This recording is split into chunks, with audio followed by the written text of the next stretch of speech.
Nation gang, and welcome back to Surrounded by Short Boxes with your boy Stu from Dr. Doom's Fan Club. This show is, of course, a weekly spotlight on some of my favorite back issues from the personal collection and what I love about them so much. Today, we are moving into the early aughts with a silent issue comic book classic in New X-Men number 121.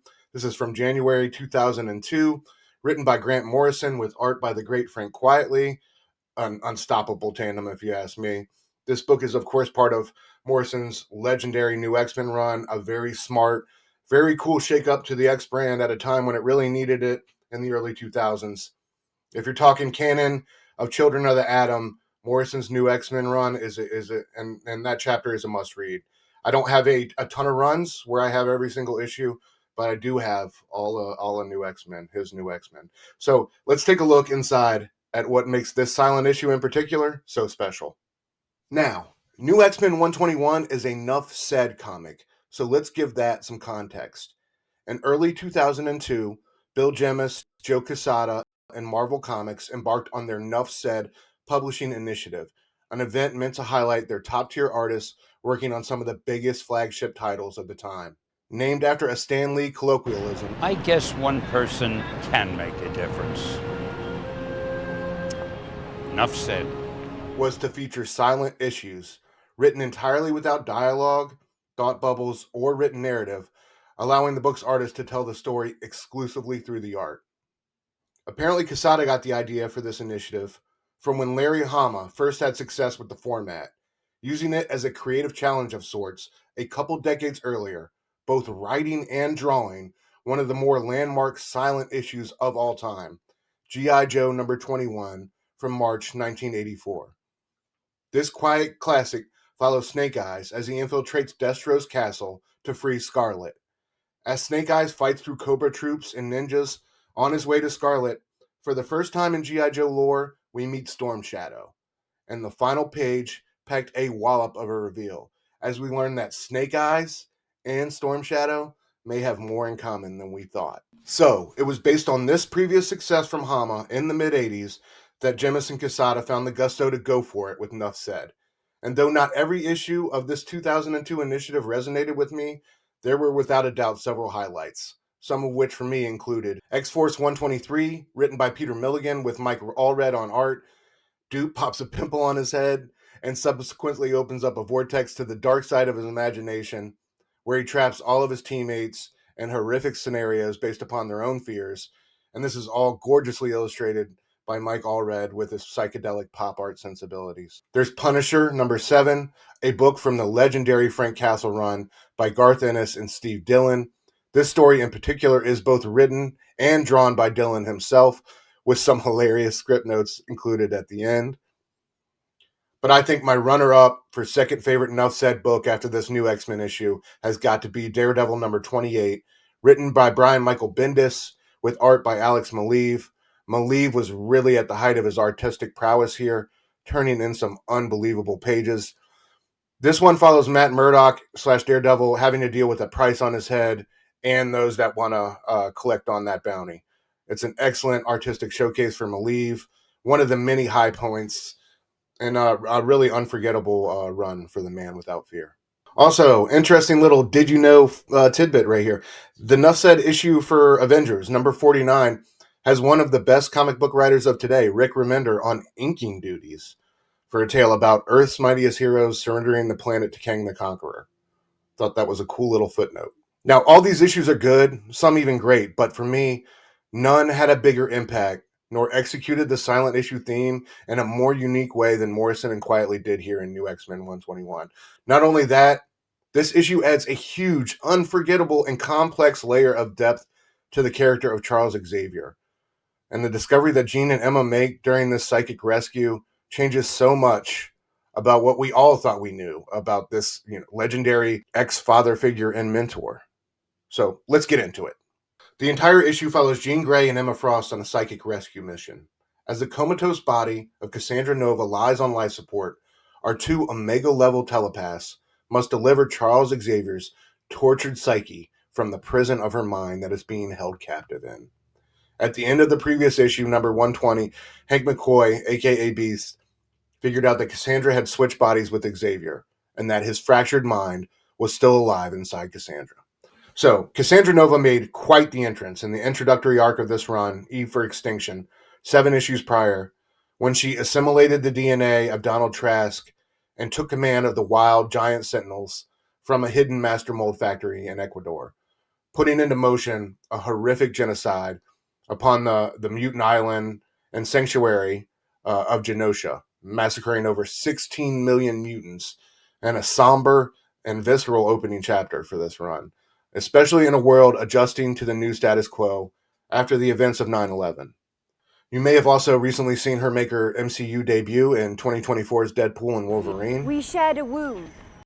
Straight out of the gate, I love everything this book is saying without saying it, and that's an enjoyment that's evergreen about this issue. There's so much to drink in with the small details throughout. Before our mission even begins, we have Emma's disapproval as Jean kisses Scott goodbye, Jean's powerful shush of Scott as he tries to speak before the mission starts, and a favorite for me here is Emma taking a swig from her flask before she and Jean enter Cassandra's mind. Once they do so, we get a beautiful spiral of surrealist descent down into Cassandra's mind as Jean and Emma descend these steps to find a desolate beach and a fortified tower surrounded on all sides by water. Along the staircase down, there are several doors with Cassandra's face on them. Jean goes to open one, but recoils in shock when it comes to life and kind of sneers and leers at her. Jean and Emma surmise that Xavier's mind is not behind one of these doors, but it's trapped in the tower, and Jean heads that way. She uses her telepathic abilities to kind of pull bricks from the structure they came down in and use them to form a bridge as they cross the water to the tower. This is while Emma hangs back. After Jean leaves, the Cassandra Nova trapdoors attack Emma with eye blasts, but her astral self switches to diamond form, and she remains unharmed, if not naked. And she attacks the door back, seemingly deflating it, right? Or at least we think. Now, as Jean continues to build her bridge and cross the water, we get one of my favorite shots, favorite little details from artist Frank Quietly here. Great shot from behind. We have Jean's auburn hair forming the shape of a phoenix. It's a subtle, powerful little moment and one of those million little pieces that make this book really sing. Unfortunately, it's not all smooth sailing for our girl Jean, though, as a ring of Cassandra gargoyles around the top of the tower. How cool is this imagery, guys? Start blasting Jean and blowing the bridge apart. A hilarious, playful little moment here. In the moment the bridge is falling apart, she's falling into the water. She looks back to Emma on the shore for some help, but Emma, in a completely on-brand, on-character moment, just sticks her tongue out at Jean as she falls in the water, refusing to help her. I love that. Emma's holding the remains of the Cassandra trapdoor. She thinks she's vanquished, but she gets instant karma, I guess, for not helping Jean. In a rude awakening, the door starts to chomp on her leg, while another one hawks green goo all over her. So Emma's going through it. Jean, in the meantime, swims to the tower, uses her telekinesis to pull open its shielded doors, and walks the steps to find Professor Xavier chained down in this pit of sorts, holding the weight of his massively swollen head in his hands. In a nod to Salvador Dali, which was in the script, Morrison and Quietly put an exploded wheelchair and crutches hovering in bits around the professor as kind of a homage to the surrealist master. Jean finds a snow globe on the ground. Inside are the figurines of a husband and wife, Professor X's parents, and they're surrounded by what seems to be snow, but what ends up being sperm swimming around in the globe, right? Is that a hair gel? So soon Jean herself just starts floating around inside this globe, and she finds herself a spectator to the creation of human life. One of our sperm gets his Michael Phelps on, initiates a chain of events that result in us getting us a pair of twin babies. And while the twins are resting in the womb, one of them awakens and begins to fight the other. Guys, we even get a fetal punch to the face here. How wild is that? Soon it tries to strangle the other one with the umbilical cord. The baby being strangled, which ends up, we find out, being Cassandra, wakes up and retaliates, unleashing a powerful psychic blast to force the other child away, which is Xavier. Outside the womb, mom's walking up the steps at the same time this happens. Viscery feels all this going down in her belly, and the impact from Cassandra's defensive psychic shockwave sends her tumbling down the stairs while her husband's at the bottom watching on in horror.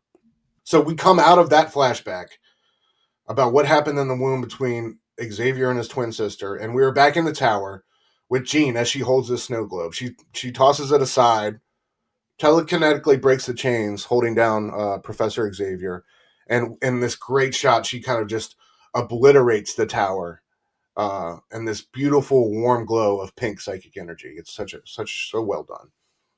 Emma still on the shore, tangling with the green goo, right? From one of the Cassandra doors. Jean arrives and in a great sarcastic little moment spells out in the air with the goo, "Hello, Emma. Thanks for the help." I love these two and their exchanges and the expressions. It's one of my favorite parts of the issue, and it's so on character for both of them. I can't get enough of it. I love the back and forth between these two. Anyway, Jean leads Emma down the steps to the shore where lies Professor X in a fetal position. So they've rescued him, essentially. Back at the Xavier Institute, we get Cyclops, Wolverine. They're outside the room, worried and waiting for that red silence light to go off, find out what happened. Great, small little moment here, but I love it so much. Wolverine's reading a book, right? Cyclops is listening to music as they wait. They're not talking to each other. It just, again, I feel like without saying a word in this book, Morrison really just nailed, the heart of all these characters and who they are and these subtle little moments. Anyway, the silence light goes off on our final page. Jean and Emma return. Jean sharing this shocking piece of news that she's just learned to her fellow teammates. And as she does so, she speaks the first words of her issue, saying, quote, "Professor X tried to kill his twin sister while they were both still in the womb.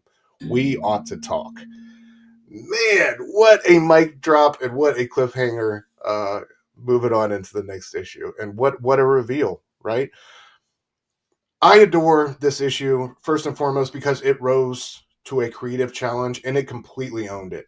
And the competition it had during the initiative. And it gave comic book fans a truly evergreen silent issue that we can return to and enjoy time and time again. Also, with the issue's entire focus being on the X-Men's two female Omega-level telepaths, Jean Grey and Emma Frost, the creative team made that dynamic feel so authentic. Both of these women strong, fearless, but also imperfect and fallible, evident especially in this issue with Emma, the White Queen, as she drags a little bit of her emotional baggage with Jean down into this surrealist fever dream. And she ultimately ends up paying for it a little bit. Jean, on the flip side, kind of takes the high road with her cool, confident self and saves the day. New X-Men 121 is a wondrous exercise in silent storytelling and a profound issue that will always carve out a space on my shelf or in my short box because of how unique it is. It manages to pull off a stunning reveal and a shocking chapter in the life of Charles Xavier, but for me, above all else, it's a sharply intelligent, muted meditation on two of the most badass women to ever grace mutantdom, Jean Grey and Emma Frost. An amazing spotlight on both of those women's similarities and their differences. So shout out to Morrison and Quietly. That's it for me this week. Hope you enjoyed. Catch me again next week. As always, you can catch me every Wednesday night at 9:30 p.m. Eastern, co-hosting Ink and Insights with my brother Eric from 9 Panel Grid. We take turns hosting, so make sure you subscribe to both of our channels and catch me every Thursday night at 9 p.m. Eastern over on Blood Splatter Chatter with my homies Verno and Link, talking horror, old and new, themed horror, all sorts of goodness. So that's it for me, guys. See you next week. Station. Why are you like this? I wish I knew.